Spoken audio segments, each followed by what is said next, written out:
Okay guys, here we go, part 2 of receiver pump out and repair. Here you go, we got the field piece gauges. We got our liquid receiver. I closed the inlet coming from the condenser to it, and I got gauges on the outlet side reading the pressure. Continuance from video 1. So as you can see, we had the suction line ball valves closed for a few minutes, let the refrigerant migrate downstairs to the cases, close the liquid ball valve, lock it all out downstairs. We closed them on all the systems that we're not going to use. We're using those as a storage tank downstairs to hold the refrigerant. And we're going to use 2 systems. So we're going to leave these systems open. Those are both open. We have the compressors manualed on. And what we're doing is we're using those 2 systems to suck the rest of the refrigerant out of the receiver and push it to the condenser. So what you want to do is you want to watch your gauges on the outlet of the receiver, and we also have a set on the high side on the discharge line on the rack to make sure we don't go over pressure. So right now everything looks good. We're pumping out. Like I said, we're using two systems to bring the refrigerant out of the receiver and push it to the condenser. So right now we have our field piece gauges, and this is our main gauge unit that we use. They're actually pretty accurate. Really rely on these. I have 4 sets of these. Like I said, we use the Infocon D-Tech Select. We also use the TechMate, and we're waiting for the Stratus to come out soon. We've been hearing some good reviews about that. So hopefully Infocon will lend us one and we can test it out for them. And here we go, our pressure is dropping here. I got my other guy watching the other set of gauges to make sure our discharge pressure stays in range.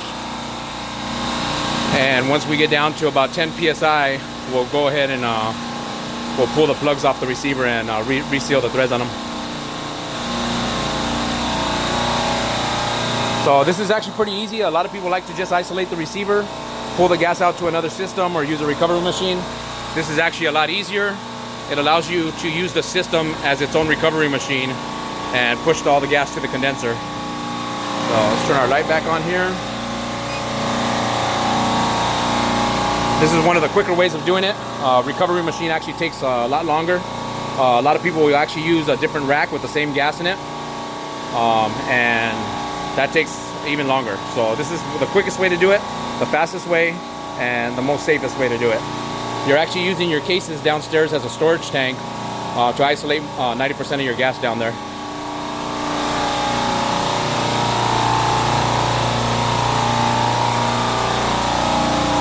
Walk around the motor room a little bit, show you the RDP panel. This is your refrigeration defrost panel here. Looks like somebody's been doing a bunch of acid tests here. You got Danfoss boards. Like I said, we use a Danfoss controller here. You got all your defrost contactors. There's all your discharge and drop legs going in and out of the condenser here.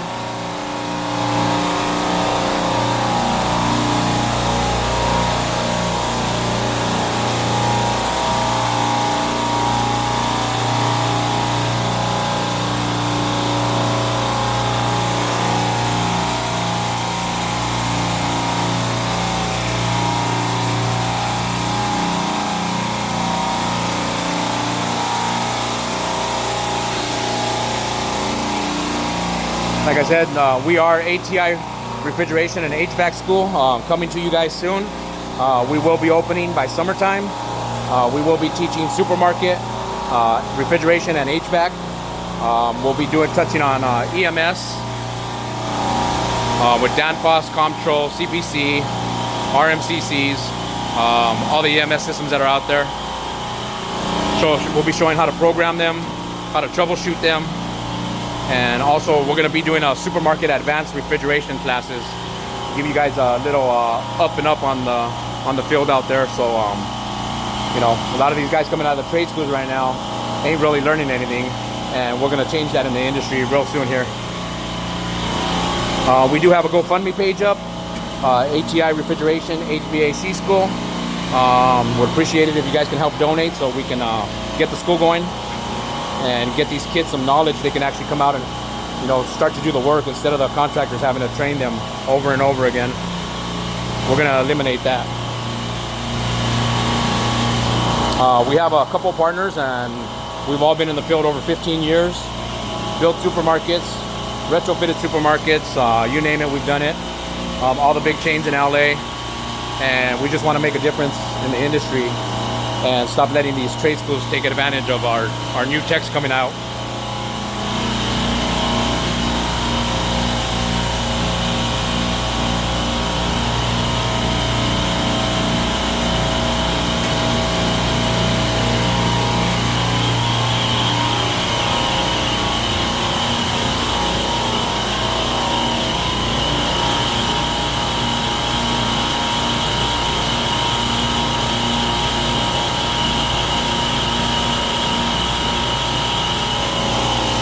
We would really appreciate if you guys would follow our page, like our page.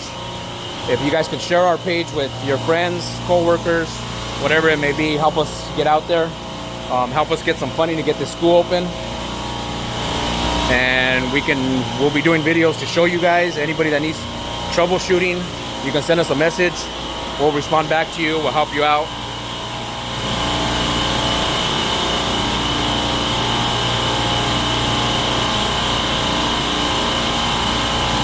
As you can see, our pressure is already at 52 pounds. This is actually pretty quick.